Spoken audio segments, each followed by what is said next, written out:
Olá, estamos agora no episódio 5 da nossa série sobre aconselhamento bíblico e hoje nós vamos falar de uma parte mais prática. Hoje eu vou dar dicas práticas para te ajudar a ter um aconselhamento efetivo e principalmente bíblico, que você consiga se conectar, que você consiga ser bênção na vida dessa pessoa que você está querendo ajudar. A gente vai falar hoje principalmente sobre ouvir. Talvez você pense assim, mas essa série não é sobre aconselhamento? Eu achei que ela ia falar sobre o que eu devo falar, como eu devo me portar. Mas antes de falar, nós precisamos aprender a ouvir. E acredite, por mais simples que pareça isso, eu vou te mostrar aqui nos pontos que a gente vai colocar na mesa, que a gente não sabe ouvir tão bem quanto a gente pensa que sabe, tá? Então, a gente vai falar sobre a necessidade do outro de ser ouvido e como que a nossa ansiedade, mesmo sem a gente perceber, pode atrapalhar, pode ser um vilão aí nesse período que você separou para aconselhar essa pessoa. Então, se você tem a sua audição funcionando perfeitamente, você pode sim escutar sem fazer nenhum esforço, mas ouvir com efetividade, ouvir com interesse, se dando inteiro naquele momento, não é tão simples assim. Então, nós temos que aprender a ouvir.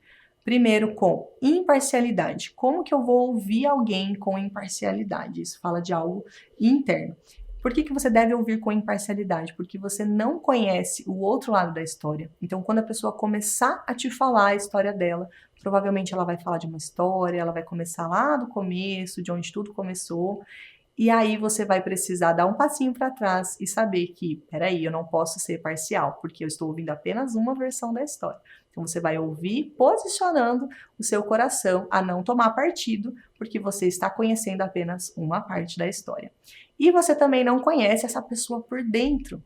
Você há de concordar comigo que muitas vezes um coração ferido, ele distorce algumas realidades.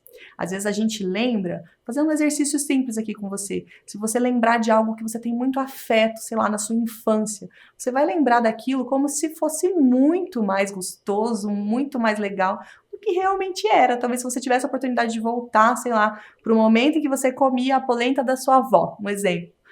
Você come hoje e você fala, tá mais ou menos. Mas quando você lembra, parece que era realmente muito mais gostoso do que é. Então, da mesma forma que o afeto faz a gente aumentar a beleza da memória, a dor faz a gente olhar para aquela memória muito, muito pior do que ela realmente é. E muitas vezes você vai atender, você vai dar o seu tempo, seu conselho para uma pessoa que está ferida, para uma pessoa que foi marcada por alguma coisa, algum tipo de abuso, não sei. E esse tipo de ferida da alma, o rancor, a humilhação, algo profundo que ela tenha passado, isso pode fazer com que ela veja as coisas muito mais distorcidas do que realmente é. E você precisa considerar isso quando você estiver ouvindo essa pessoa. E eu quero ler um texto que está em 1 Coríntios 8:13, que fala desse zelo, sobre a gente ter zelo com o pequenino, com aquele que está novo na fé. E Paulo fala o seguinte: por isso, se a comida escandalizar meu irmão, eu nunca mais comerei carne, para que o meu irmão não se escandalize. Então, Paulo diz, olha o que Paulo diz, que se ele comer carne, o fato de ele comer carne, uma coisa normal, fosse escandalizar algum irmão, ele deixaria de comer isso. Então a gente precisa dar esse passo para trás e ter esse zelo, essa sensibilidade com o novo na fé. Às vezes você está atendendo alguém que a pessoa acabou de aceitar Jesus, às vezes não foi nem batizada, não teve nenhuma experiência, e essa pessoa está perdida. Então não use a tua régua, a régua da tua vivência com Jesus. Dá um passo para trás. Lembra de considerar a ferida que essa pessoa pode estar tendo, lembra de considerar a imparcialidade para você não ser injusto com o conselho que você vai dar para essa pessoa, para você não ser desequilibrado.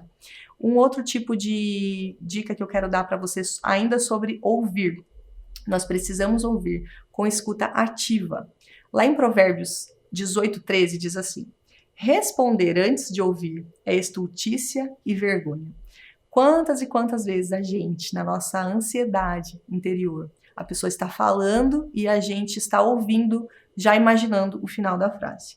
Talvez se você, assim como eu, tem um temperamento um pouco mais expansivo, a gente costuma concluir a frase rapidamente, a gente ouve os áudios hoje em dia, né, na velocidade 2, porque a gente não tem paciência de ouvir as pessoas falando devagar. Se a gente vai ouvir um podcast, e o podcast está num ritmo mais lento, a gente acelera, porque a gente quer, né, ganhar tempo, porém, na hora que você senta com alguém numa mesa para ouvir essa pessoa em aconselhamento, lembra que isso não é possível de fazer. Então, cuide para que a sua escuta seja ativa. O que significa uma escuta ativa? Significa que você vai escutar ela, não querendo responder, não querendo dar uma resposta ou querendo que finalmente aquilo acabe, mas você vai escutar ela com interesse. A sua escuta vai ser simplesmente para absorver o que ela está te falando. Você vai dar sinal para ela com todo o teu semblante que você está interessado, que você quer ouvi-la, que você não tem pressa. Então nós precisamos também aprender a ouvir com escuta ativa, lembrando desse conselho de Provérbios 18:13, que aquele que responde antes de ouvir, ele é tolo, e nós não queremos ser conselheiros tolos. Outra coisa que a gente precisa aprender ainda nessa pauta de ouvir com o corpo. Eu quero falar um pouquinho sobre linguagem corporal.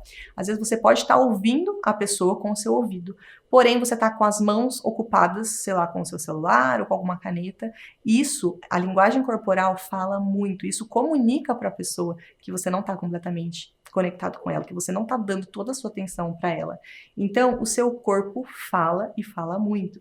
Então, as dicas práticas que eu quero dar no momento do seu aconselhamento com a outra pessoa é: cuide com os olhos, cuide para olhar no olho dessa pessoa, não ficar vagueando muito. Se você olhar nos olhos dessa pessoa, você vai conseguir captar a emoção, você vai conseguir perceber o quanto essa pessoa está nervosa, porque às vezes ela não vai conseguir fazer contato visual com você por muito tempo. Então perceba o que o corpo dela diz para você e perceba também o seu corpo para você conseguir ganhar a confiança dela.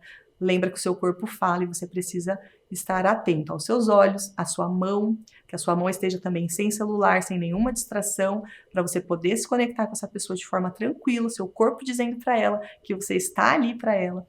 Também com os movimentos da cabeça, como é legal quando a gente está falando com alguém e a pessoa está inteira nos ouvindo e ela vai fazer assim com a cabeça, dando sinal de que ela está nos ouvindo, dando sinal que ela não está com pressa, né? E a pessoa vai conseguindo relaxar na sua presença, ela vai conseguindo ganhar confiança e dessa forma você vai conseguir ouvir essa pessoa de forma efetiva.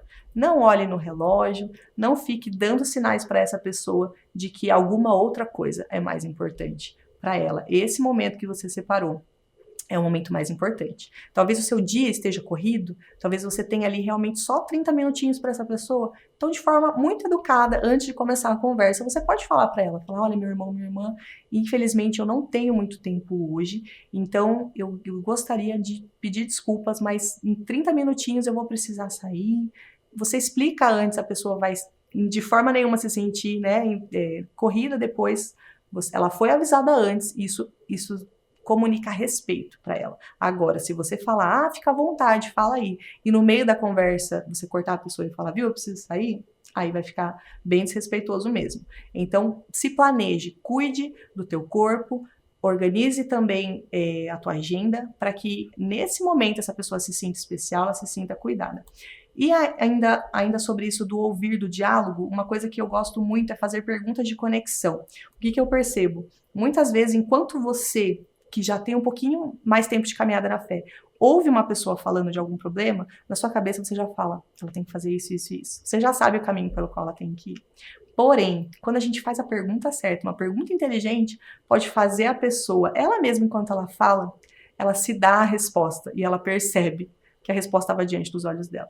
É incrível quando você percebe isso, que a pessoa ela conversa tão pouco, ela falava tão pouco sobre o assunto, que quando finalmente ela fala, as coisas ficam esclarecidas e ela fala, poxa, eu estou me ouvindo, agora estou falando, eu estou me ouvindo e eu já tenho a resposta, sem que o conselheiro, de fato, precise falar nada. Você está ali simplesmente para conduzir, orientar os pensamentos dela, lembrando, meu querido, que você não é psicólogo, você não precisa dar para essa pessoa uma coisa que você não tem. Você vai dar o quê? Aquilo que você tem, o seu tempo, você vai fazer perguntas que ajude ela a pensar, você vai orar com essa pessoa. Então essas dicas que eu estou te dando são dicas práticas que qualquer pessoa com conhecimento bíblico, com empatia, com vontade de ajudar, consegue executar. Então essas perguntas de conexão, por exemplo, como você se sentiu quando aconteceu isso? Você pode perguntar para essa pessoa e fazer ela pensar, fazer ela voltar naquele momento. Ou então, por que você acha que essa pessoa te fez isso? Muitas vezes essa pessoa está numa crise de relacionamento e você fazendo perguntas inteligentes, você vai fazer com que essa pessoa muitas vezes chegue à conclusão sozinha por ela mesma. Então, a última dica prática que eu tenho para te dar é essa. Se por algum momento você chegar num ponto ali da conversa e você perceber, então eu não domino esse assunto, meu Deus, o que eu faço? Estou perdida aqui. Não tem problema nenhum, não é feio, não é vergonhoso você dizer, olha, meu irmão, infelizmente sobre esse assunto eu vou precisar estudar mais um pouco.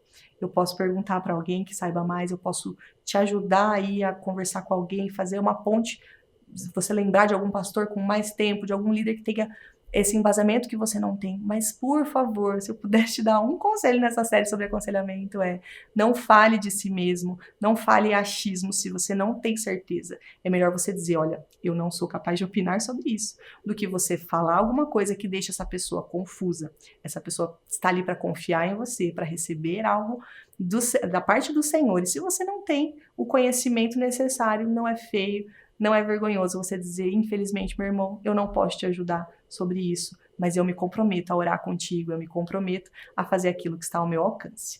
Então essas foram algumas dicas, eu espero que na próxima vez que você sentar com alguém para aconselhar, que você se lembre e que você consiga colocar em prática. Deus abençoe.